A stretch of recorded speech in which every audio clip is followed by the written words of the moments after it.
अपात्र लाडक्या बहिणींचे पैसे सरकार परत घेणार. महिला आणि बालविकास मंत्री आदिती तटकरे यांकडून जाहीर. सर्व लाडक्या बहिणींच्या पात्र अपात्रतेची छाननी सुरू असल्याची माहिती. राज्यभरातून सुमारे 4,000 महिला लाडकी बहीण योजनेतून माघारी. अपात्रतेची टांगती तलवार असल्यानं महिलांचे पैसे नको म्हणून अर्ज. अपात्र ठरल्यास लाभाची रक्कम दंडासह वसूल होण्याची भीती. पगारी इन्कम टॅक्स भरत असणाऱ्या महिलेनं लाडकी बहीण योजनेचा लाभ घेतला असेल तर ते चुकीचं. मंत्री गिरीश महाजनांची प्रतिक्रिया. चुकीच्या मार्गाने फॉर्म भरला असेल तर त्याची चौकशी करणार, महाजनांचं वक्तव्य. अपात्र लाडक्या बहिणींचे पैसे परत घेणार, मग त्या बहिणींना दिलेली मतं सुद्धा परत घेणार का? अमोल कोल्हेंचा सरकारला सवाल.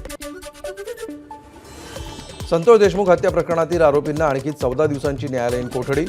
व्हीसीद्वारे कोर्टात केलं होतं हजर. वाल्मिक कराड खंडणी प्रकरण. जामीन अर्जावर 20 जानेवारीला केला केस. जिल्हा सत्र न्यायालयामध्ये सुनावणी. वाल्मिक कराड सध्या खंडणी प्रकरणामध्ये न्यायालयीन कोठडीत, तर मकोका अंतर्गत पोलीस कोठडी.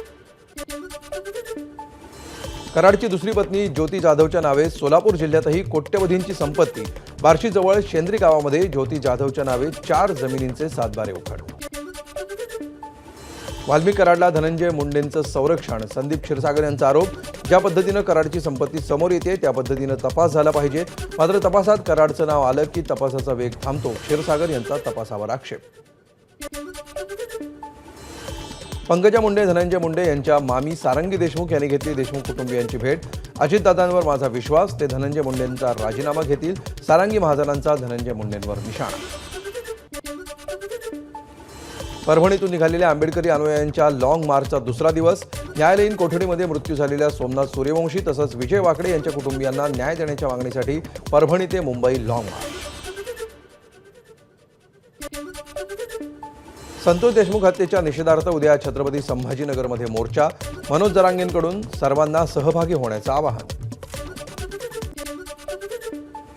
बीडच्या ममदापूरमधील महिला सरपंचाला खंडणीची मागणी करत जीवे मारण्याची धमकी.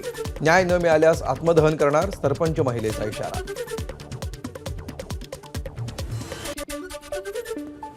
पुरोगामी महाराष्ट्रात आजही अशा घटना घडतात.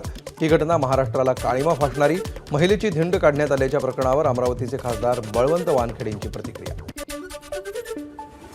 10वी-12वी बोर्ड परीक्षेच्या हॉल तिकिटावर विद्यार्थ्यांच्या जातीचा उल्लेख.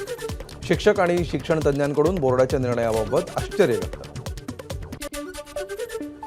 हॉल तिकिटावर विद्यार्थ्यांच्या जातीचा नाही तर प्रवर्गाचा उल्लेख. माध्यमिक आणि उच्च माध्यमिक शिक्षण मंडळाचं स्पष्टीकरण.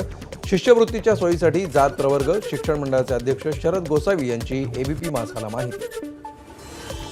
10वी-12वीच्या विद्यार्थ्यांच्या हॉल तिकिटावर जातीचा उल्लेख करणं गंभीर. शालेय शिक्षण मंत्र्यांनी यावर स्पष्टीकरण द्यायला हवं. ठाकरे गटाच्या उपनेत्या सुषमा अंधारे यांची मागणी. फेब्रुवारीमध्ये घेण्यात येणाऱ्या 10वी-12वीच्या परीक्षेचा निकाल 15 मे पर्यंत जाहीर होईल. शालेय शिक्षण मंत्री दादा भुसेंची माहिती. पुढील वर्षापासून सरकारी आणि अनुदानित शाळांमध्ये सीबीएसई पॅटर्न राबवणार. इयत्ता पहिलीला शैक्षणिक वर्ष 2025-26 मध्ये सीबीएसई पॅटर्न सुरू करण्यात येणार. सर्व जिल्ह्यांच्या पालकमंत्र्यांची यादी तयार. 2 दिवसात याचा उलगडा होईल. मंत्री संजय शिरसाट यांची माहिती. आमदार सतीश चव्हाण यांची शरद पवार पक्षाला सोडचिठ्ठी. अजित पवार आणि सुनील तटकरे यांच्या उपस्थितीत केला राष्ट्रवादीत प्रवेश. छगन भुजबळांची राष्ट्रवादीच्या अधिवेशनाला 2 तास उपस्थिती. सुनील तटकरेंनी विनंती केली म्हणून शिबिराला आलो.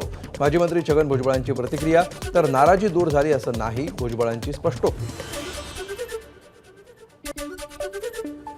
सत्तेत सहभागी झालो तेव्हा टीका करण्यात आली, मात्र बहुजनांचं हित करायचं असेल तर सत्ता हवी. सुनील तटकरेंचं वक्तव्य. तर सत्तेत सहभागी होण्याची राष्ट्रवादीची भूमिका रास्त ठरली. जनतेच्या हिताचे निर्णय घेतले, तटकरेंची प्रतिक्रिया. राष्ट्रवादीच्या अधिवेशनामध्ये स्वबळाचा नारा. स्थानिक स्वराज्य संस्था निवडणुकीमध्ये राष्ट्रवादी एकटी लढायलाही तयार. वळसे पाटलांनी केलं स्पष्ट. एबीपी माझा, उघडा डोळे बघा नीट.